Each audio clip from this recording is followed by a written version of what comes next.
What is good, you guys? We are back with another video, and today, man, I got a really good idea in my brain like 30-40 minutes ago. I ain't gonna lie to you, I was on Twitter scrolling, you know what I'm saying, and yesterday was the anniversary of the Dallas Mavericks championship run. Dirk, you know what I'm saying, that was a big championship for the franchise and for the city of Dallas, to be honest with you. And they're showing a video of Tyson Chandler blocking somebody, and somebody quote tweeted it saying like, man, we need our Tyson Chandler, like we need a new Tyson Chandler with the Dallas Mavericks today, you know what I'm saying, with Luke and all of them currently.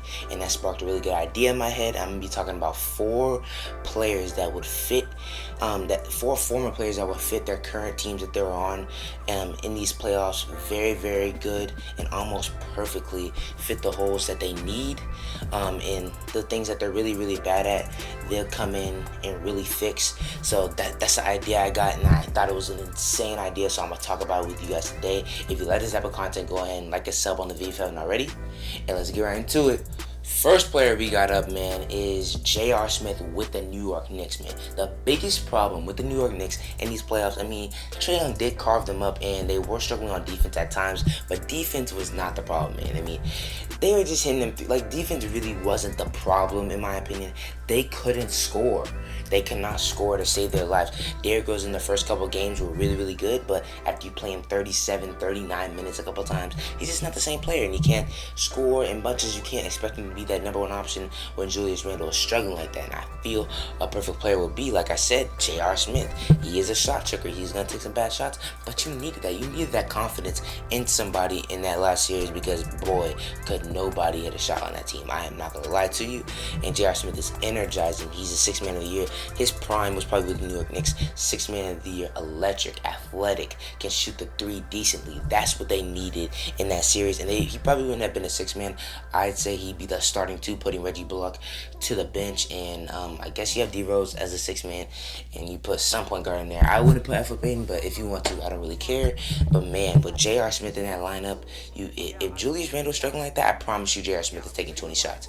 And man, he's going to be inefficient a couple games, but I promise you he may give you 30 once or twice, and you just need that electricity on that team. That team just felt so flat, and there was no energy, even though some people were trying to bring it, and he just has a scoring mentality, and that's what they need in that series, especially with Julius Randle struggling the way that he was. He was really, really struggling. R.J. Barrett didn't get going until the last couple games, driving a little bit. Alec Burks. If Alec Burks is one of your most important scorers and a guy that you're leaning on off the bench, that's not it, bro. That's not it. I'm just saying that's not it. So a guy like J.R. Smith would have filled a lot of those holes, and in today's game, I feel like he would have had more of a three-point centric type game, because today is just more about three-point shots, and I feel like he would have shot close to 10, maybe 8 or 9, because he was that type of shooter. He wasn't a terrible defender, focused on defense a little bit more in Cleveland, playing with LeBron, and focused on it and just became a better one in Cleveland, but he wasn't a terrible one in New York. He'd be a perfect fit for the New York Knicks right now.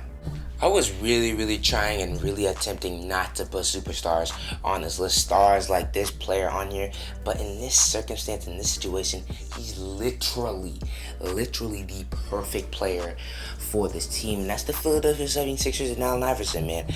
With a guy like Ben Simmons and a guy like Allen Iverson on the same team, can let Allen Iverson take defensive matchups off and just really sit in the corner with like one of those shooters, you know what I'm saying, and Ben Simmons on the best guy, and just on the other end, Allen Iverson getting buckets. The double teams wouldn't be as hard on Joel Embiid, and man, oh man, like obviously every team could use their superstar from the past, right? But with this, it's literally perfect, because in the backcourt, there's no outside scoring, and with a guy like Allen Iverson paired with a guy like Ben Simmons, it's really, really perfect. Like I said, I know every team can use their superstar, but this is just a different situation. That's why I'm talking about this man. With him, it lays off all the double teams for for Joel Embiid. Although Allen Iverson isn't the greatest three-point shooter, you have to respect him from there because he's that type of player. And man, it lays off a lot of pressure for Ben Simmons on the offensive end. And he can really focus on being that defensive presence, and he can really be the playmaker, and not he doesn't have to be aggressive all the time like the Sixers need him to be this year. And it just helps a lot of things, man. So I had to put Allen Iverson on the list. Next up, we have Jerome Kersey, man. A big part of those Portland Trailblazers teams in the early 90s, you know what I'm saying?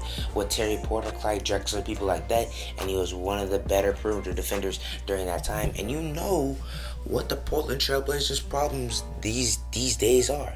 And that's stopping anybody. They let Monte Morris, Austin Rivers have career games on him. That's nasty.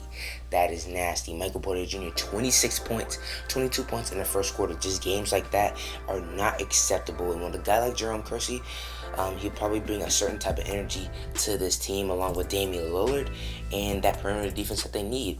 Now, he literally did not attempt a three like that. Like maybe 0.4. I looked it up, like 0.4 threes per game.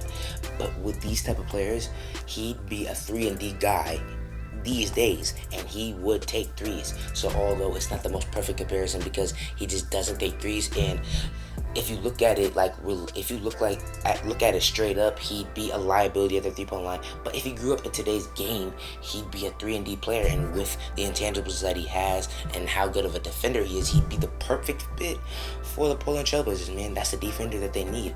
Maybe along with Robert Covington. Robert Covington doesn't have to guard the best player and could kind of be that help defense type of guy that he is. Put Jerome Kersey on an MPJ in that first round, and man, I mean, MPJ didn't have the best game every single game, but also just things like the help defense side. And I know Jokic was the biggest problem, but when you have a guy that can really stop everybody else on the outside and do what the Phoenix Suns did in the series against the Nuggets, just stop everybody and let Jokic beat you. Look, Jokic had 32, 20, and 10, but since they let everybody else not do anything and just let Jokic beat them, they ended up being up 3-0. And if you put somebody like that on MPJ or Monte Morris or literally whoever was hot, I think that would have been really important for the Portland Trailblazers, and they probably would have got out of the first round with it. Would they have beat the Phoenix Suns? Probably not, but they would have been more successful.